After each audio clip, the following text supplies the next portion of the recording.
भाजपमध्ये 75 वर्षापर्यंत नेता राहता येतं, मात्र पदावर असल्यास 80 वर्षापर्यंत नेता राहता येतं. अमरावतीमधील कार्यक्रमात मुख्यमंत्री देवेंद्र फडणवीस यांचं सूचक विधान. शिंदेंची सेना वाढवण्यासाठी ज्येष्ठ नेत्यांवर मोठी जबाबदारी.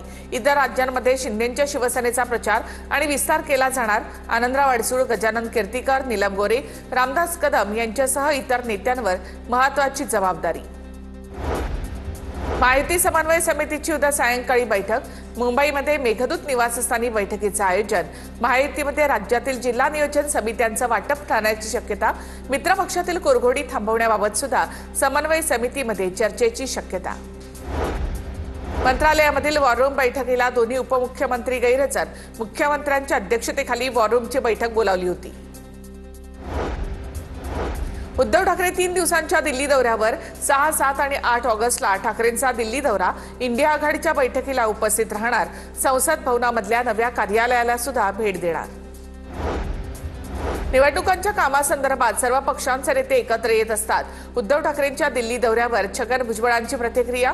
7 ऑगस्टला उद्धव ठाकरे दिल्लीमध्ये इंडिया आघाडीच्या बैठकीसाठी जाणार.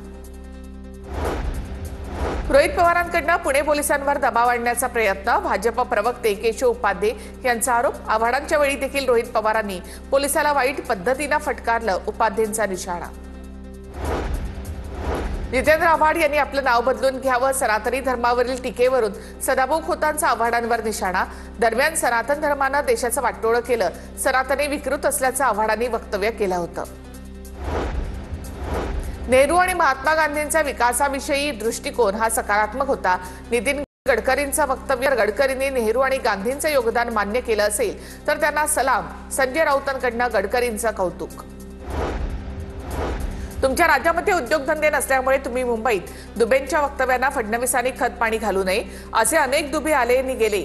संजय राऊतांचं टीकास्त्र. कोथरूडमधील पोलीस अधिकाऱ्यांवर अद्याप गुन्हे दाखल नाहीत.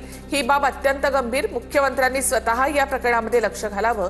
कोथरूडमधील प्रकरणावरून काँग्रेस प्रदेशाध्यक्ष हर्षवर्धन सपकाळ यांचं ट्विट. वसई विरारचे माजी पालिका आयुक्त अनिल कुमार पवार यांची ईडी कार्यालयामध्ये चौकशी. अनिल कुमार पवारांनी निवृत्तीच्या दिवशीही अनेक फाईल्सवर सह्या केल्याचं समोर.